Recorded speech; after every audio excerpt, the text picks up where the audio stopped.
Real talk, real music, and real moments. We are not just a station, we are a movement. High Power 102.7 FM, the pride of the people.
Yes, a very beautiful morning out there, and welcome to another edition of In the Papers, your daily review of major stories making headlines across the nation and beyond. I am delighted to have you join us as we take a closer look at the front pages, examine the issues shaping our society, and bring us the latest developments in politics, business, security, health, sport, and more. My name is Florence Ibhareman, and this is In the Papers, your daily drive to news making major headlines in today's newspaper. We shall be reviewing headlines from the Punch newspaper this morning, the Nation's newspaper, Daily Post newspaper, the Guardian newspaper, the Sun newspaper, and the Vanguard newspaper this Thursday morning. So stay with us as we sniff through the papers and keep you informed on stories everyone is talking about. This is In the Papers, and of course the headline begins now.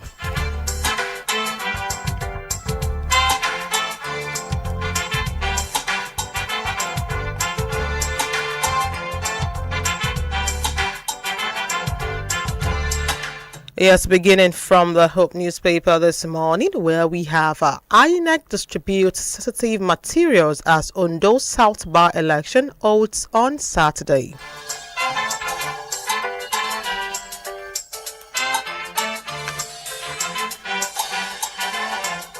Still on the pages of the Hope newspaper this morning, where we have federal government launches free television platforms, give Nigerians access to 100 channels.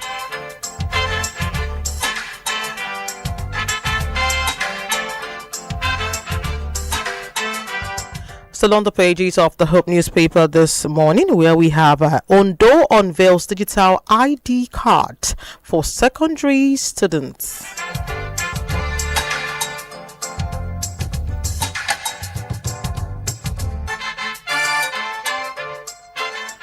Of course, still taking headlines from the Hope newspaper this morning, where we have Oyo NUT strike leaves pupils Haidu and parent lamenting.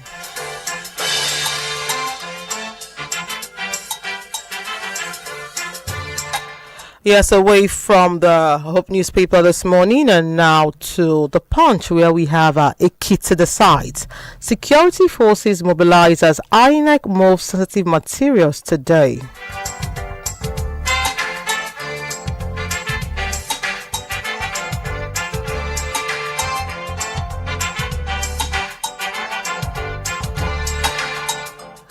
Yes, still taking headlines from the Punch newspaper this morning, where we have no new tasks for fuel telecom, says a federal government. Yes, still on the pages of the Punch newspaper this morning, where we have a brutalized teenager rehabilitated by Soludo's wife set for university.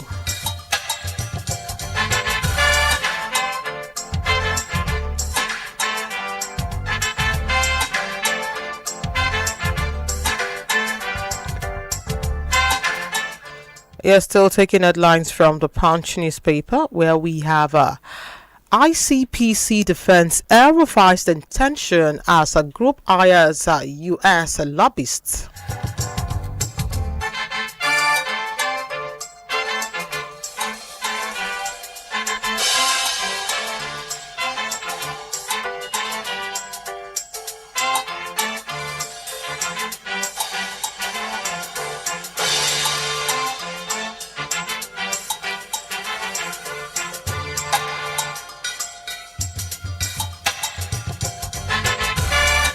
Yeah, still taking headlines and talking Ekiti State. Isaac Fayoshe alert EFCC over alleged plot to buy votes.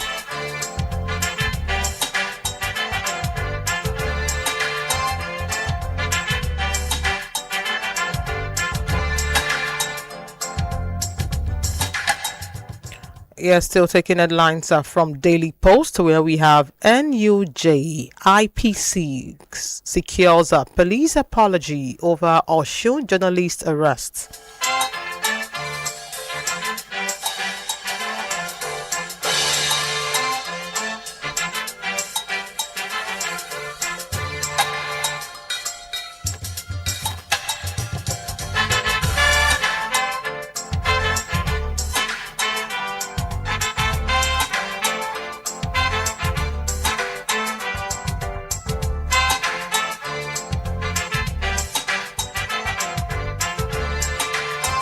Yes, a quick look at the Sun newspaper this morning, where we have Desani Alison Madwike acquainted, says, "My name has been cleared."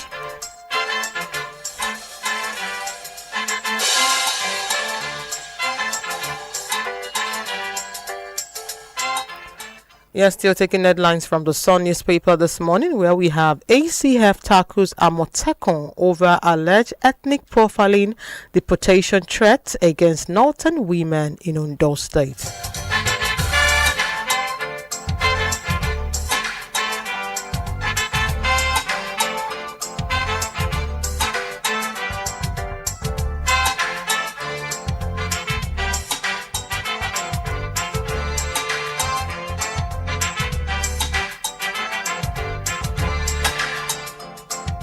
Yes, so glad to have you back. The program is still in the papers, your daily drive for news and making major headlines in today's newspaper.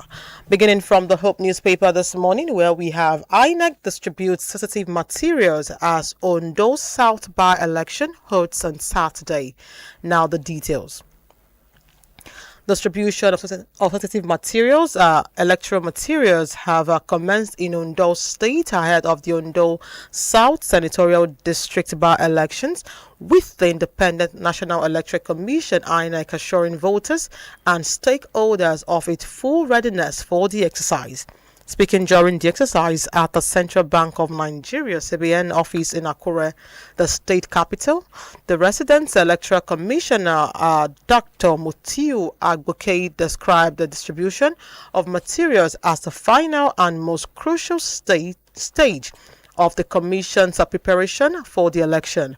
According to him, the materials arrived on Tuesday and were being dispatched to the various local government areas for onward distribution to polling units ahead of Saturday's poll.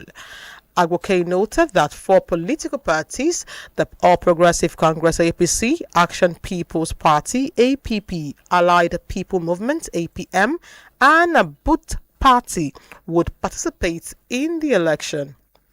The REC also emphasized INEC's commitment to transparency, noting that political parties, security agencies, and other stakeholders were invited to witness the distribution process at the CBN.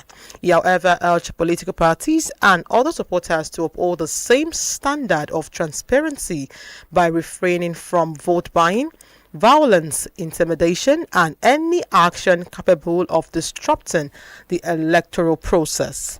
Agboke assured voters that INEC officials have been adequately trained and would conduct the election in line with the established best practice. He further disclosed that members of the Interagency Consultative Committee on Election Security, including security chiefs, were actively collaborating with the Commission to guarantee a peaceful and credible election. If that story aligns with your interest, it is on the pages of the Hope newspaper with this headline. INEC distributes sensitive materials as Ondo South Bar election holds on Saturday.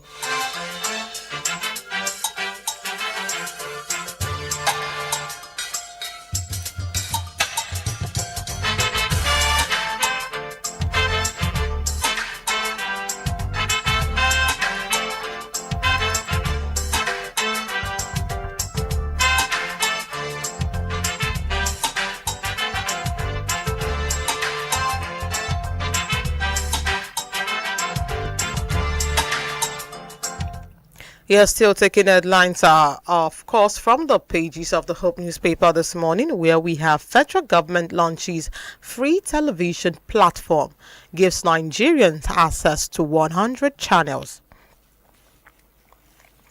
The federal government on Wednesday unveiled a new digital television platform that will provide Nigerians with access to 100 free-to-air television channels as part of effort to accelerate the country's transition from analog to digital broadcasting. The platform is expected to serve as a major step in the revival of the Nigerian digital switch over DSO program. The project has faced several delays over the years, despite repeated commitment by authorities to complete the migration. The launch followed the stakeholders meeting organized by the National Broadcasting Commission (NBC) in Abuja, which brought together key players in the broadcasting industry, including regulators, television operators, signal distributors, satellite service providers, set-top box manufacturers, and content creators. Speaking during the session, the Minister of Information and the National Orientation, Mohammed Idris, said the government remains committed to ensuring the successful implementation of digital broadcasting initiative, adding that its impact goes beyond improving television transmission. The minister noted that the project is expected to stimulate economic activities, create employment opportunities, and strengthen Nigeria's creative industry through increased local content production. At the end of the deliberation, stakeholders agreed on the adoption of a hybrid broadcasting model that combines digital terrestrial television, direct-to-home DTH, satellite broadcasting, and digital application-based platform. If that story aligns with your interests, it is on the pages of the Hope newspaper with this headline: Federal government launches free television platforms, gives Nigerians access to 100 channels.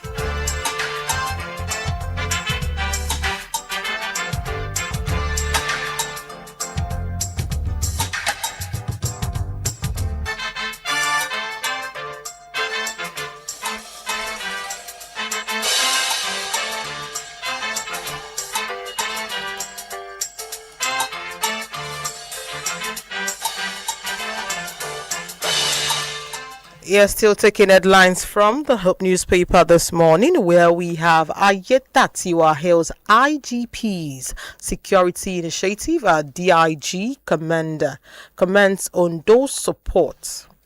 Now the details.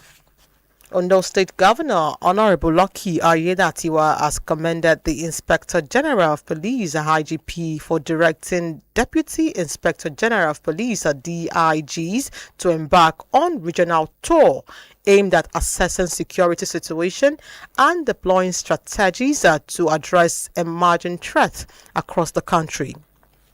The governor gave the commendation during a courtesy visit to the Deputy Inspector General of Police in charge of the Southwest, Fayoade Mustafa, to his office in Akure on Wednesday.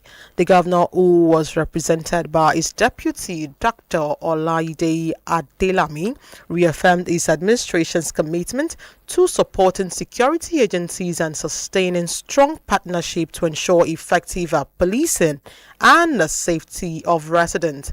He also urged the police to embrace technology and strengthening intelligence gathering to enhance crime prevention and law enforcement nationwide. The governor highlighted the state government's effort to bolster security, noting that the administration recently donated 50 operational vehicles to various security agencies alongside providing regular logistical and financial support to aid their operations. Speaking during the courtesy visit, the Deputy Inspector General of Police in charge of Southwest, Mustafa, praised the Ondo State government for prioritizing the protection of lives and properties. The DIG expressed appreciation for the governor's prompt response to security challenges, commending the administration for its continued provision for logistical support, financial assistance, and other resources that have enabled security agencies to perform their duties effectively. He assured the governor of the commitment of the Nigerian